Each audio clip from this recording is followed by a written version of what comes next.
Ok. Hola, Melanie. Buenos días. Buen día, Vivi. Buen días. ¿Cómo está? Okay. We're gonna start. I have to get a book.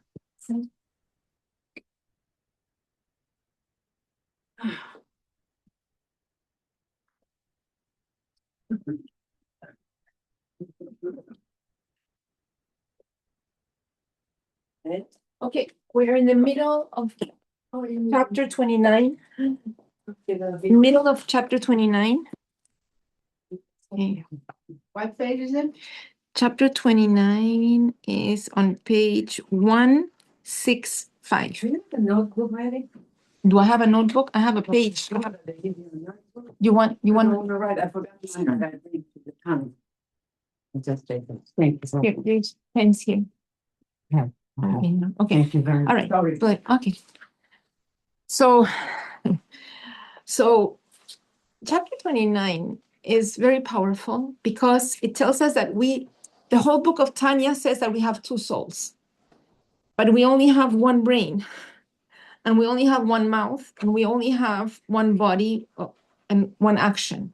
So if I have two souls inside and they have very different agendas, which soul is conquering my brain at each thought? Which soul is the one that conquers my power of speech at each time that I speak? And which soul is the one that is governing what I am doing? So it's not a unison. There's not just one soul inside of us. This is the whole Tanya. And it has compared it to two fighters in a boxing ring. And they're both vying to conquer the city, which is my brain, my power of speech, and my action. That means that we ourselves, when I pray every day, I ask Hashem, please, protect us from the enemies outside of us and protect us from the enemies inside of us. Because our Yetzer Hara, our animal soul, has a very different agenda. The divine soul is totally in sync with Hashem. It wants to come here. It wants to do its mission. It wants to transcend. It wants to be the best Jewish woman that it can be, But all these other ideas, all these other agendas come from the animal soul, from the ego. And what happens to the ego is that there's the saying, he's on an ego trip, which means that the ego can have an agenda of its own. And it's like the animal, like my Rabbi Yeshua in Rosenfeld in Colombia used to say, the animal is an animal that the more you feed it, the hungrier it is. The less you feed it, the less hungry it is. And before a fast, one thinks, oh, I should eat a lot before a fast. The days before I should eat a lot. It's totally the other way around, because eating is something from the animal. The more you eat, the more your stomach will expand. The more you need to eat, the hungrier we're going to be on that fast day.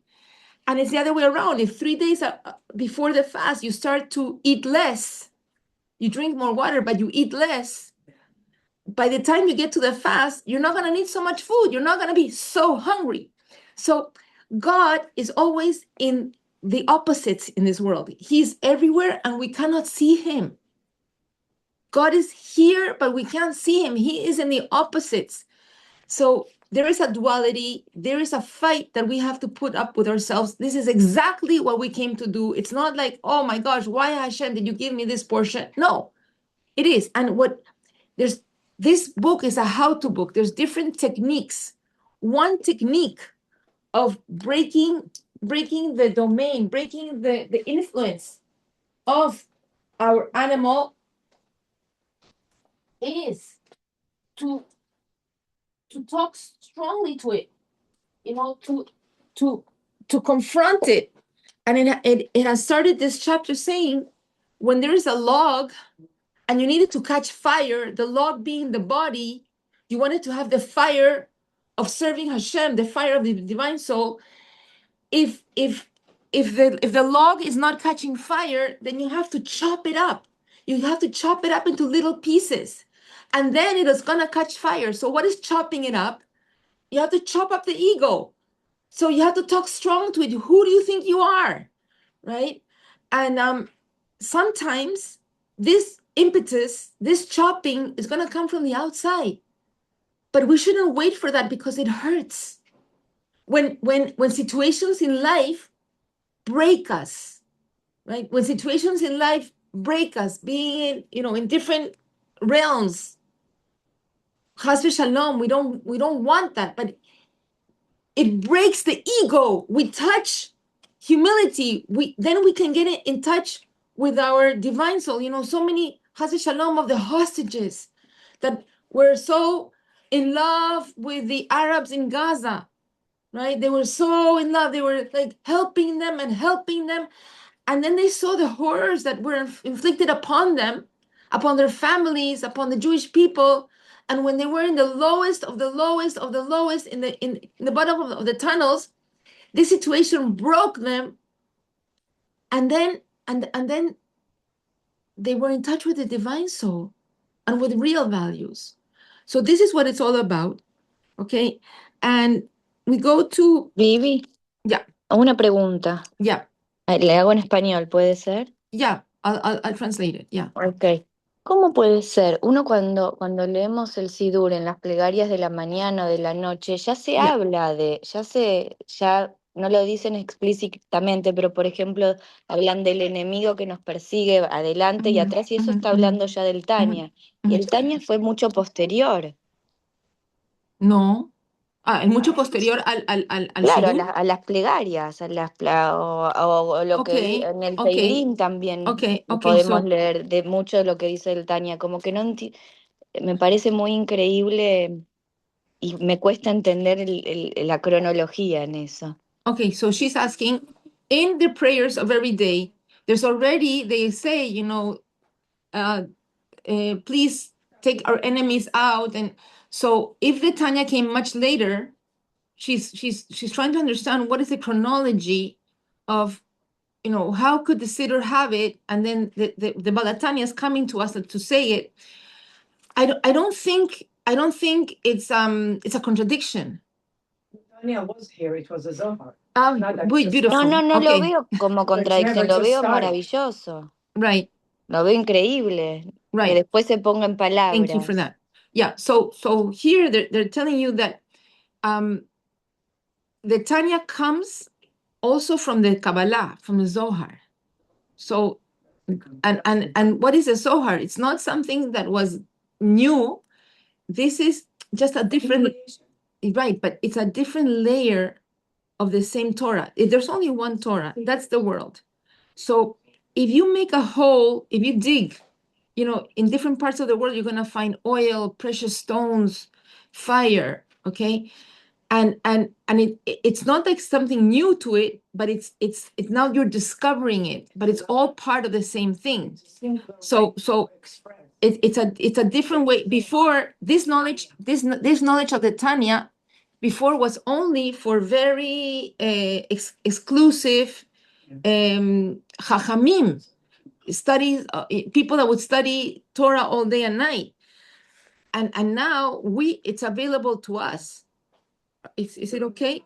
Yeah, okay. All right. So anyways, 165, look at the red line. And this is the Kotzker Rebbe. The Kotzker Rebbe had a very keen sense of humor.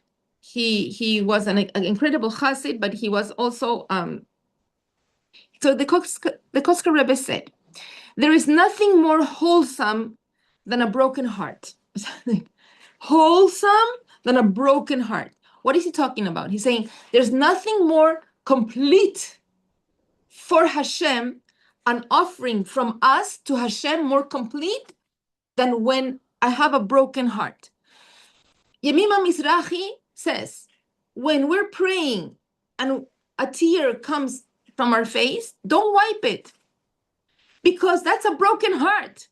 When our soul sheds a tear, that is that we're broken. Something inside of us is breaking. Our ego is tender. She says, use it, because pray to Hashem. Hey, here's my tear. Here's my broken heart. Right? That's what Hashem wants, because, Hashem doesn't Hashem is essence. I know some husbands, they don't like their wives to wear any makeup.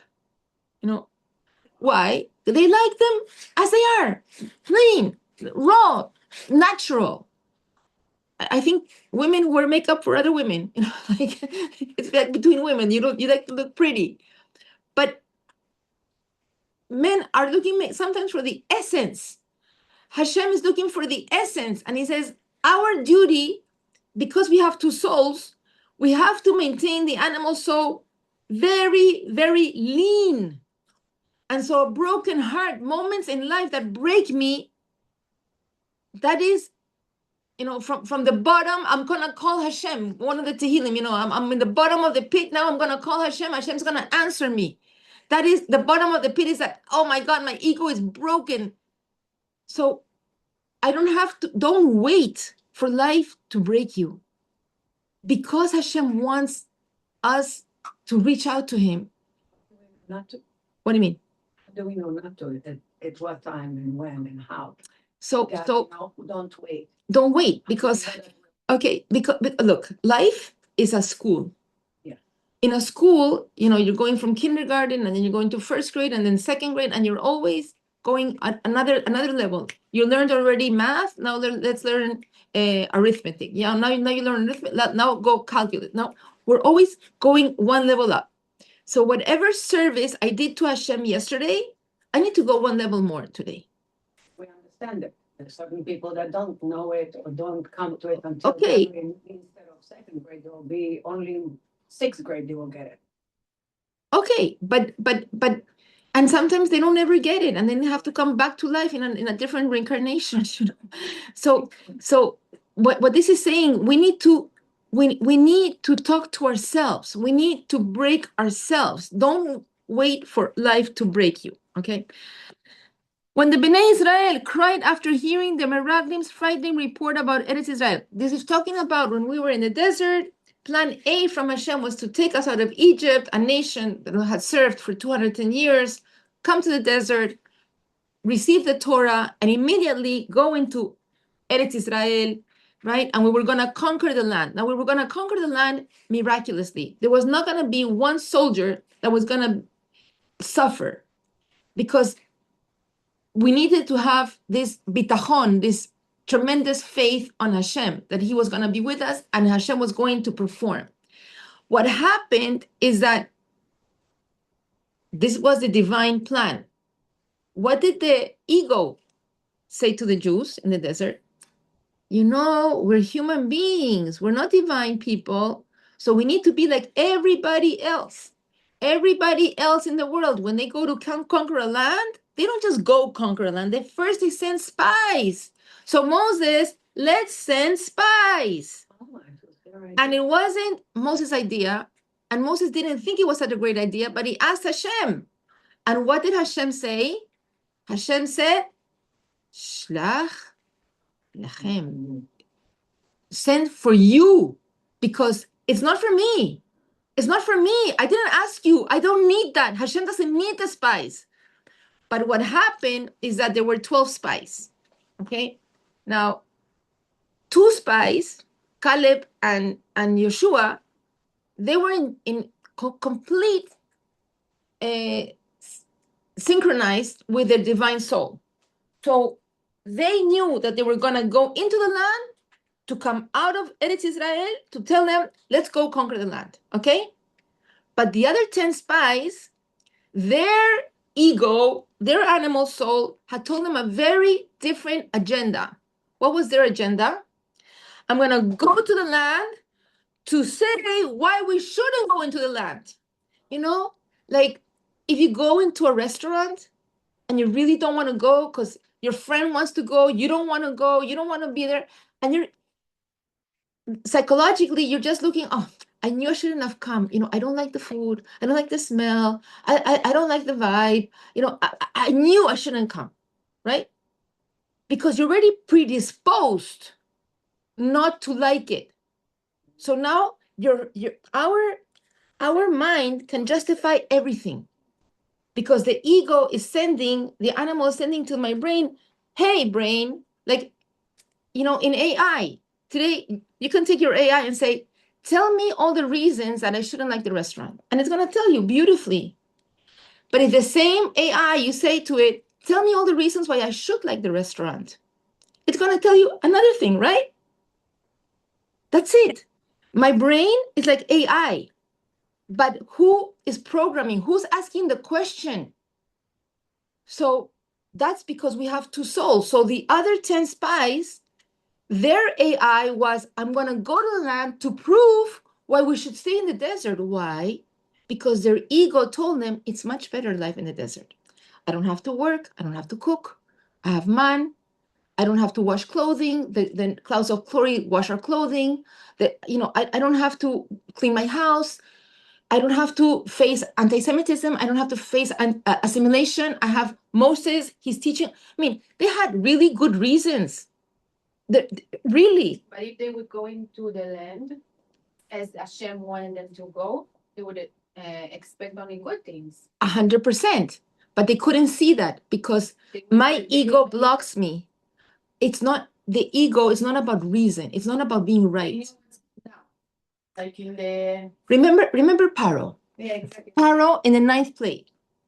They're telling him, hey, there's going to be a plague of the killing of the firstborn.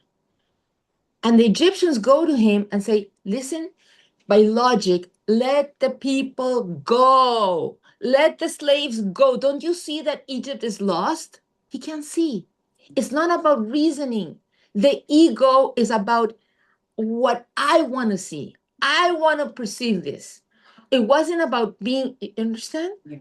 That's what happened. So the spies came back and they gave a bad report. Hey, look at this beautiful fruit. You see how gigantic it is? You know why there was such gigantic fruit? So we wouldn't have to work hard. So we could eat. Huh? That's what I said. If they would go into the land, it would be perfect. Right. But we missed the opportunity. And they said, imagine the people that eat this. They're gigantic. And people, what did they do? Oh, they started to cry. And what day was that? The 9th of Av. And Hashem said, okay, I'll give you the reason to cry, but you know this. And they said, this is a land that's going to devour our children. They're not going to be able to make it. And what did Hashem say? What expect you're gonna get? Those children that you think are not going to make it, those are the ones that are going to go to the land. This generation that doesn't have enough bitachon with me, faith, you're going to die in the desert. That's what the 40 decree. Okay? This is the story. Okay? So, when the Bnei Israel cried, this is Tisha B'Av, the 9th of Av, after hearing the Meraglim, the spies' frightening report about Eretz Israel, Hashem responded angrily. Hashem said angrily, how long will this wicked congregation continue? You will die in the desert. Hashem decreed, okay, you had no faith. This generation is not going to go. You don't want to go. Don't go. So why they call us mamini? Because that's our essence. But our essence can...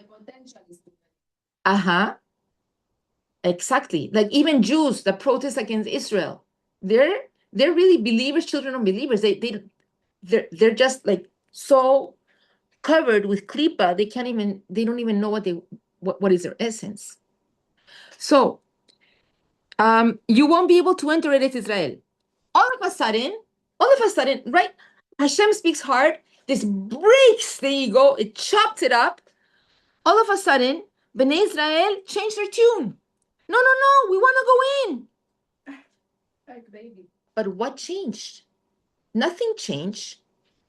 What changed in that moment? The reality of Israel didn't change. What changed? What changed was that the harsh words, the consequence that now they were going to not go into Israel, that shattered them. It shattered the ego. And now they could feel the divine soul. Yes, we have faith. Too late. No, but it's true. You understand? It's life. Yeah, because everything's timing. Okay? All right. So, Not funny. I think what changed? Did they believe in Hashem's ability to bring them into the land or not? Bnei Israel are called believers, the sons of believers. Yeah, of course they believed. Every Jew believes in Hashem. It is only that our nefesh habehamid, our animal soul, okay, sometimes covers over that belief. When Hashem got angry at the Jews in the desert, their nefesh habehamit cracked, and their natural belief in Hashem resurfaced. When we have moments of doubt, when our belief in Hashem is questioned, we must know that those doubts are not real. Like picture the animals that saw like a really like heart or something, and the divine like light. So, like, Yes, and the divine soul, I picture it like clutches, like the clutches of an animal that, like a prison. It has you. It has you in prison until what? Until something shatters it, and then it releases, and then your divine soul can really shine. It's a test, right? Everything's a test. Yeah, it's a school. Life is school. Okay, and their natural belief in Hashem resurfaced.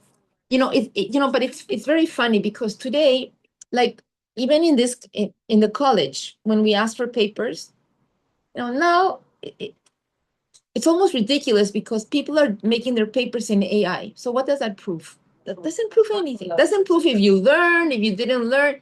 But people think, oh, they're being so smart because they use the AI to answer it. They miss the point. Because the point is not for me to give them an A or a B or a C. That's not the point. It's, did you miss the opportunity to learn Torah? You are the one. And that's life. There's not, Hashem, life is school. And it's all for our opportunity to grow in good ways, to grow. There's nobody out there that's gonna measure us or, say, oh, you got an A, you got a B. That's not important. It's about you. It's about us. It's about touching essence. My rabbi from Colombia, the one Rabbi Yoshua Rosenfeld, first Lubavitcher that I ever met, he's a very special man. And ever since I met him, if he says to me, "Hi, Vivian," I cry. Really, he touches my soul. So he came to Miami this weekend, and he came to my house. And What did you do? and he was there for a different reason, but he spoke. And when he's speaking, I feel like the tears are coming to my eyes, and I'm holding back until I started to like hysterically cry. And I cried because I realized it's my soul crying. My soul, he touches my soul. And this is Connection to right, but imagine, I started to study with him about 40 years ago. About 40 years ago. you still study with him? Yeah, no, sometimes, but it's I realized that's why I became a Baal Teshuvah, because he woke up my soul. He has that power. His neshama has the power of wake, and I was crying because I was saying, wow, that's my soul. So in the Kiddush, I'm speaking about him, and I'm speaking in front of him, and I'm saying, thank you to you. And so he's always very politically correct. And so he says, well, you were crying tears of joy. I said, no, they were not tears of joy. This wasn't joy. It was tears of depth, of touching deep, of touching, of knowing that you have we speak about this and it sounds like, nice philosophy, divine soul, animal soul, divine soul. Yeah, this is real. This is how I know when I go back to Juma. Once I heard someone talk with the Torah one time. Yeah. It wasn't even a rabbi. Right. Just start crying. Yeah. Crying. It was your soul. It's what your soul. And we have a soul. And sometimes it's like so many coverings, we don't even know we have a soul. We don't even know what it wants. Right? And so it wasn't tears of joy. That wasn't joy. It was tears of depth, of feeling, yes, I have a soul. It speaks to me. It is inside of me. Right? Okay. Anyways. Very interesting. Yeah. When we have moments of doubt, when our belief in Hashem is questioned, we must know that those doubts are not real. They're just distractions created by the Nefesh HaBehamit, who himself believes in Hashem. So the animal soul is doing its job. Really, because The Tanya has already told us what the Zohar says. It's like a king that wanted to test his son. Why does he want to test the prince? Because he wants the prince to become a really good king one day. And so he wants to put him through a big test. What's the test? He hires a prostitute to test the prince. But the first prostitute can't really do her job well because she knows what. The king is hiring this prostitute, but it's not for her to really succeed. The king really wants her not to succeed, right? So she's ambivalent. So what does she do? She hires a second prostitute. The second prostitute has heard that the first king hired the first, so she can't do it. She hires another one and another one until the 100th prostitute. This one has never even heard of the king. She goes all out there. She goes all out, right? That's the animal soul. The animal soul, it's doing its job. Hashem wants us to surpass it. But the animal job is not evil. It is doing its job. I have to do my job also. I have a divine soul that has to do its job also. So my job is to go over it. That's why it says, from your animal soul, you know the strength of your divine soul. Because as strong as my animal is, my divine soul is so much stronger. Hashem will help me. Okay, so it says, don't worry so much about the doubts it throws at you and stay the course. Purim is coming. That's all the story of Purim. Haman scares us. He's going to kill the whole Jewish people. And what is Queen Esther about? Queen Esther about, go get the Jewish people, tell them to fast 3 days, and I'm going to go. And if I die, I die. But I'm going to do my job. We have to do our job. Our job is we are doing Hashem's work in this world. That's it. How, where, how's it going to be? That's not for us. Well, we can, because it's still in when I go also. That's why we have a Torah. The Torah is a book of how, what is it? The manual. Yeah. Okay. Anyways, let's go here. Okay. Clogged. The spiritual malady of feeling numb, Timtum Halev, the heart that doesn't feel, and unmoved by holiness is called Timtum Halev, a clogged heart. Timtum Halev makes it impossible for a person to feel love and fear of Hashem and depletes him of the energy needed to fight the Nefesh HaBehamit. So a person that is disinterested, a person that doesn't feel, excited, about mitzvot, about Torah, this is our natural state is like a child. A child gets excited about everything, about the little leaf on the floor, about the little worm walking there, about the water falling from the faucet. It's excited. If a child is not excited, you say, what's wrong with him? Let me take him to a doctor, right?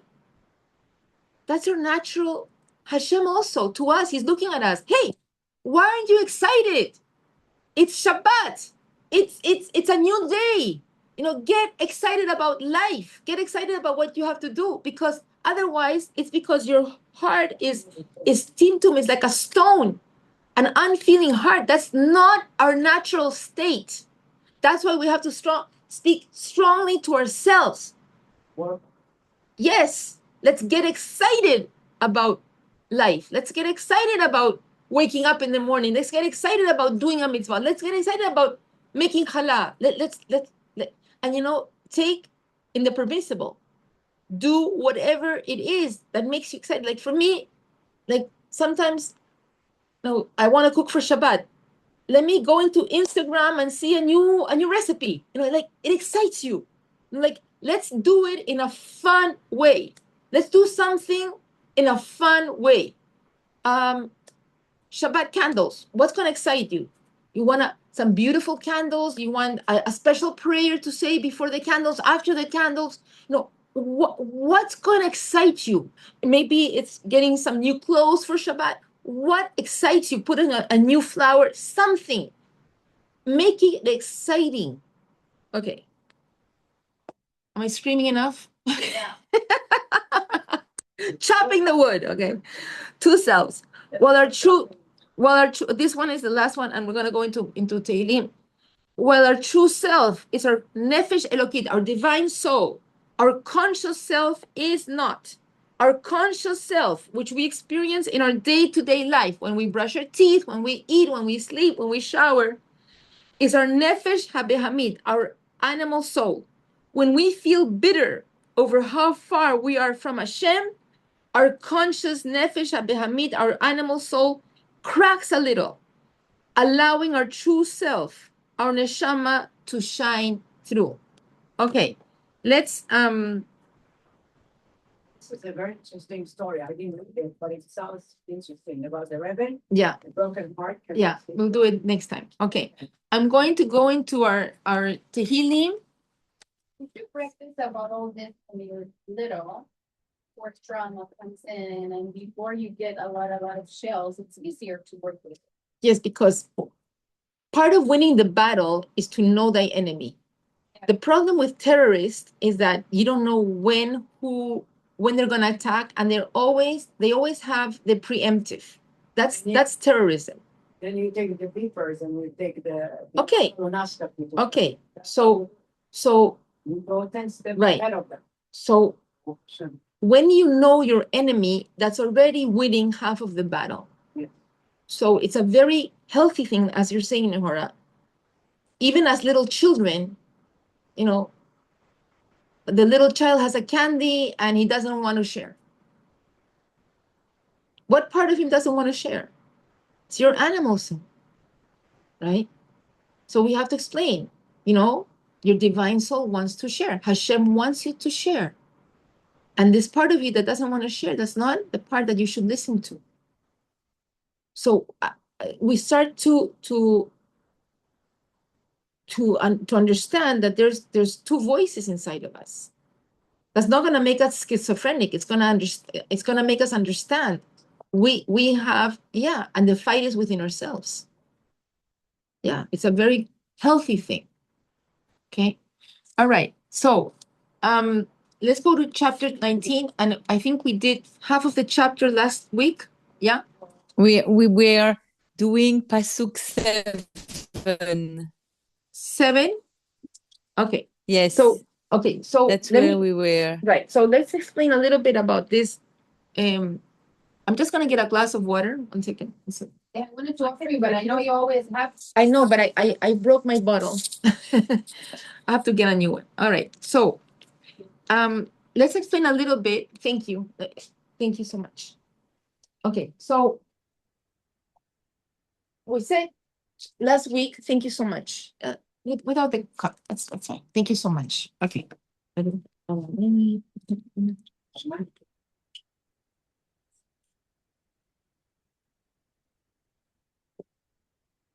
Okay. I shared with you that this is a very special Tehillim for me, because every time I read it, something happens inside. Every time, even when I studied it, 100 times, and I read the lines 100 times, especially the first 6 paragraphs, they really move my soul. So I was wondering why, and it says from line 1 to 6, it's talking about the creation of the world. And we know the creation of the world is a very, very, very holy thing, so holy that we really don't understand it. That's why in the Torah, it's really written in Bereshit in very terse, in very succinct, in very short ways, because Rashi says, anyways, we're not going to understand it. And this is what it's talking about. And it's talking about how the creation of the world really is speaking about the creator. Like it's attesting, it's being a witness that there is a creator. It's like looking at a Rembrandt picture, right? And a person that thinks, oh, the Rembrandt, oh, it just made itself. Like, no, it didn't. If you look at a Rembrandt, you're going to understand, hey, there was an artist that took paints that had a canvas and had an incredible gift from God, and he made this beautiful painting. So when we see the creation of the world, it's not that it made itself. The creation of the world already bespeaks that there has to be a creator creating the world, okay? From line 7 on, it's going to speak about Shamayim, about the heavens, about the different firmaments in the heavens, and how also the things that we see, the sun, the moon, the sea, the very creation of the creations, they speak of God. They make us speak of God. We see a sunset, we see a sunrise, and it drives you to say, wow, thank you, Hashem, right? So all of this, so first is like the creation of the world, and then it's like the world itself. The things in the world, they are also speaking about Hashem, okay? And so let's go into it. So you said that we're on line 7? Okay. And okay. Okay. So it's from in line 7. Okay, one second. Okay, Zayin. Yeah. Okay, so Zayin, it's rising. It's talking about the sun. The rising sun is at one end of the heavens. Okay, one second. It's like a sunlight. Right. And its orbit encompasses the other ends, and nothing is hidden from its heat. So it's saying, wow, Hashem, you created the sun, and the sun could be rises in one place, it sets in another, and nothing, like we're inside a building and we're getting the benefit of the sun. So oftentimes I think in order to light up the world, how many candles will we need?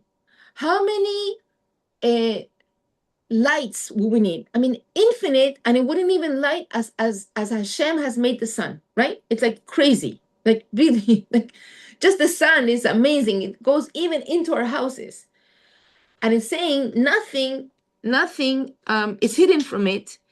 It's because even if a person wants to hide from the sun and they go and they dig a hole inside the earth, the sun is warming the earth itself. So they're even getting the benefit, even if they're trying to hide, even if I don't want to acknowledge that there is a God creating the sun, nevertheless, I am getting the benefit of it. That's what it's talking about. Okay? Yeah, we like one thing that I want to say is that Yeah. Mahamato is from his anger also, not just the heat. It's like it expresses it like a sun. Okay, beautiful. Okay, so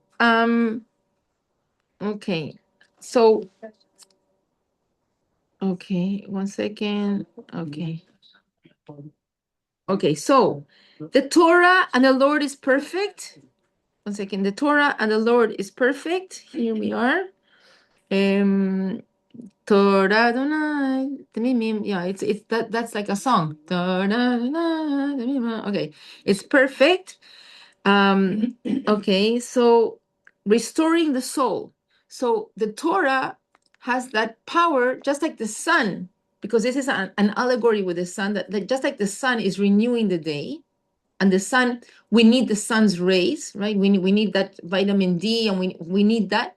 So too do we need the Torah, because the Torah is really giving us vigor, is giving us life, is giving us purpose. Okay. So the testimony of the Lord is trustworthy, making wise the simpleton.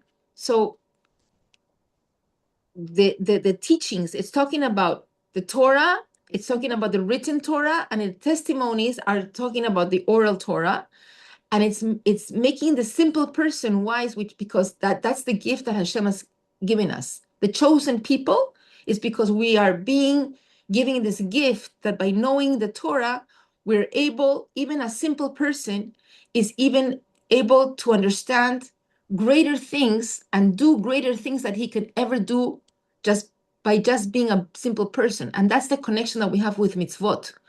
when we do a mitzvah, we're transcending even being a human being, because we're being partners with God. So we're being the shaliach of God in this world. Okay? Also, the Torah is simple. It's that simple to whom understand it, because it is simple because of the purity. Okay, beautiful. Yes. Beautiful. That's a beautiful thing to say. So that the Torah is simple because of the purity, and that's why even little children, they can say Torah in their level, right? And each person can understand what they can understand. Okay, so pekudei. So the word pekudei, which is saying the precepts of the Lord, is also the commandments, is also from the word pikudon, which is deposit. Hashem is giving us the commandments. At the same time, he's giving it to us because he deposits in us the faith that we can do them. So that's why, by giving us the commandments, he's saying, I trust you. You are able to. He's empowering us. It's like a mother that telling a child, even a little child, I know that you can go to the store and pick this up for me. The child feels, wow, I can do that. I know that with my, I have a trainer with weights, right? And the trainer, sometimes he gives me homework and I really believe, oh my gosh, how am I going to do that? And then I have to remind myself, he's my trainer. He's not going to hurt me. If he's giving me this homework, it's because he knows I can do it. So it's empowering. And that's what it's saying. Hashem is giving us the mitzvot because pikudei, because he knows that it's empowering us. He's depositing in us the faith that we can fulfill them. Okay. 1 second. No, each word is incredible. Yesharim. Okay, the precepts of the Lord are just. Yesharim. They're straight. Rejoicing the heart. The command of the Lord is clear. The mitzvot are clear, enlightening the eyes. So it's saying that, sometimes we're not seeing. Sometimes we're not seeing, how the ways of Hashem are just.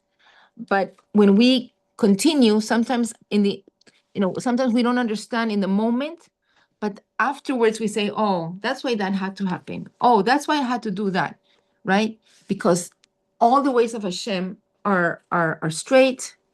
Okay. Number 10, it's talking. Number 9 is talking about the positive commandments, and when we do something like lighting candles. Okay. I have to say something also beautiful that I read. It says that Rabbi Hanina says, whoever takes the words of Torah to heart merits to get rid of disturbing thoughts and fears, freed from anxiety of violence and mad illusions, erotic fantasies, and evil impulses of sin and adultery, worthless thoughts, and fears of oppression by others. So we were talking before about, So we were talking about, we had two souls, and how sometimes we're being conquered by the thoughts of our animal souls. And this is the antidote. Hashem gives us the medicine. What is the medicine? Study Torah, do mitzvot, because this is going to, that's why it says, it's going to gladden our heart.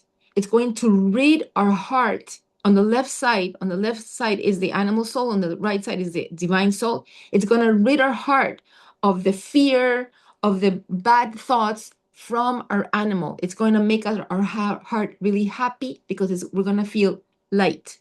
Okay. Now, number 10, the fear of the Lord is pure. Fear is about the negative commandments.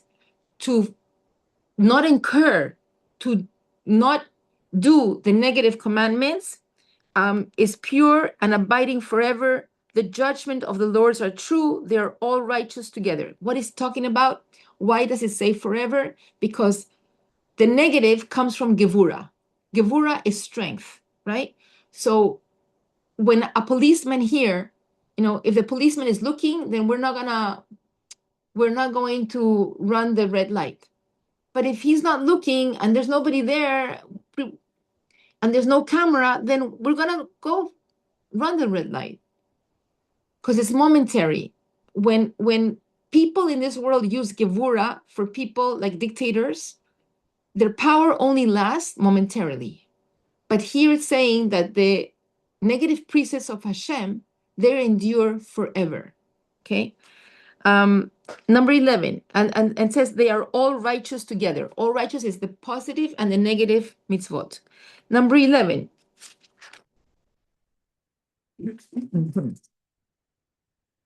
Okay. They are more desirable than gold. So first he compared it to the sun. Now it's comparing it to gold, than much fine gold. Even fine gold is like more refined, right? Sweeter than honey or the drippings of the honeycomb. So the commentaries on this, on number 11, is that, honey, although it's very sweet, it can also do you harm. If you eat a lot of honey, it's bad for you, right? So King Solomon says like this: have you found honey? Eat only as much as necessary. Look at what King Solomon says. Lest you become overstuffed and vomit it. Wow. But an abundance of Torah is always beneficial. These words of King Solomon, this is what number 11 is saying. That even gold, too much gold, a person is going to only be materialistic, or people can rob him, people can kill him for the gold. But in Torah, it's not. There's no downtime. Number 12. Indeed, your servant is scrupulous with them. He's saying that I'm fulfilling your mitzvot. In observing them, there is abundant reward. And the word that is used for the mitzvot here is number 12. Akef. Even the Akef. What is the Akef? Akef is a heel. So it's saying, even King David is saying, I fulfill your positive mitzvot. I fulfill your negative mitzvot. They're all just. They're all enduring. They're better than honey. They're better than gold. And even the ones that we seem to step upon. Which are the ones that we step upon with our heel? The ones that we don't take so seriously, right? Oh, it says to pay a worker in time, but I'll pay it tomorrow. No, don't step on it. If it's the word of Hashem, we have to fulfill it. That's what it's saying, okay? Number 13, yet who can discern inadvertent wrongs? So now it's saying, not only am I fulfilling your positive, your negative commandments, but sometimes it's my subconscious. Sometimes I don't know that I'm doing something that is not right. As it says, if we don't study constantly the laws of Shabbat, we're probably breaking some of the laws of Shabbat. So it's saying, sometimes I don't even know that I'm doing wrong. Purge me, please, free me of hidden sins. Purge me, liberate me from sins that I don't even know about, right? Also hold back your servant from willful sins. And also, please, help me, help myself. Don't allow me to commit a sin because my Yetzer Hara gets the best of me. It's like a praising, because at the end you say, make my wishes come true. Yes, he's asking Hashem's help. And it says true. We have a battle going on. And if it wasn't that Hashem will help us, but we need to want. That's why he's wanting. We need desire. But it is. But that's in the Amida. It's the closing of the Amida. That phrase. Yes. Okay, so it says, also hold back your servant from willful sins. Let them not prevail over me. Then I will be unblemished and keep myself clean of gross transgression. Only if you help me. But we need to desire it, right? He's gonna You do the best and God will do the rest. Right. Okay. So 1 second. And then it says, may the words of my mouth and the meditation of my heart be acceptable before you, Lord, my strength and my Redeemer. These are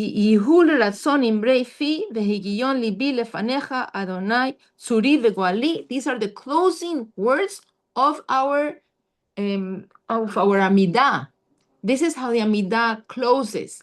So 70 or 75% of our prayers, daily, Shabbat, Yom Tov, are composed of Tehillim. So the closing verse of the Amida is the closing verse of this Psalm 19. And that's why the Amida originally had 18 verses, but really it has 19. And this is like, it mirrors the Amida. Okay. Okay, ladies, I hope we enjoyed. Thank you so much. Very Thank nice you. class. Gracias, Thank you, Thank you. Vivian. So next week, we're not gonna have class. Okay, I'm not Okay. here. Okay. Okay. So the following week, yes. Okay. All right. Okay. Chao. Thank you so much. Thank you. Bye, bye, Linda. Gracias. Very Okay. nice class. Bye. Thank Chao, you. Tania. Thank you, Tirsa. Chao, Thank Tania. you. Okay. Bye, bye.